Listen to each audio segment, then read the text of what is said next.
গীতা তার স্বামী রমেশ এবং দুই সন্তানকে নিয়ে একটা গ্রামে বাস করত।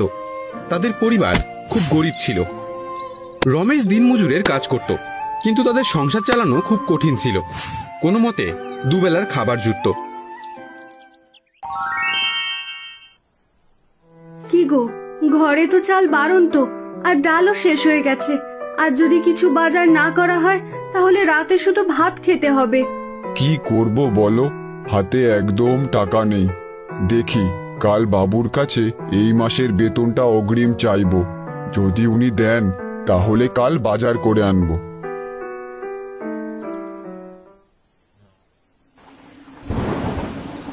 পরের দিন হঠাৎ বৃষ্টি আসায় জমিতে জল যেন না জমে, তাই রমেশ বৃষ্টির মধ্যেই জমির কোদাল দিয়ে খাল কাটতে শুরু করে। সে খুব ক্লান্ত হয়ে পড়ে।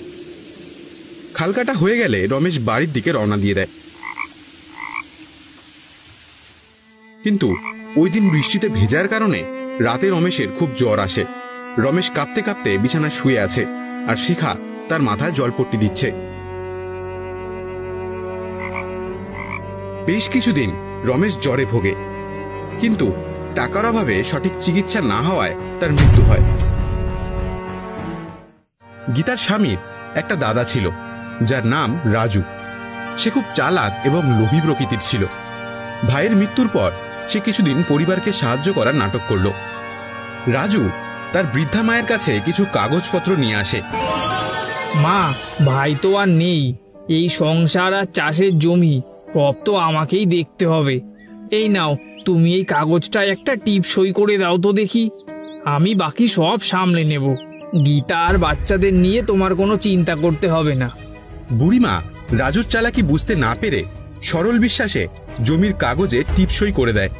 কয়েকদিনের মধ্যেই রাজুর সব জমি জলের দামে বিক্রি করে টাকা নিয়ে গ্রাম থেকে পালিয়ে যায়।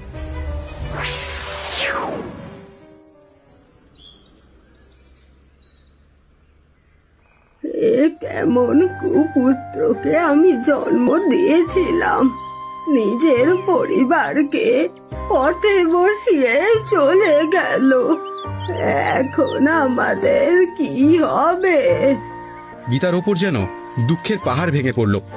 কিছুদিন পর ঘরে যা জমানো টাকা ছিল সব শেষ হয়ে গেল। আমি তো কোনোদিন একা বাড়ির বাইরেও বেরোইনি। এখন এই ছোট ছোট বাচ্চা আর অসুস্থ শাশুড়িকে নিয়ে আমি কি করব? হে ভগবান, আমাদের রক্ষা করো। গীতা তার শাশুড়িকে বলে, মা, যা টাকা জমানো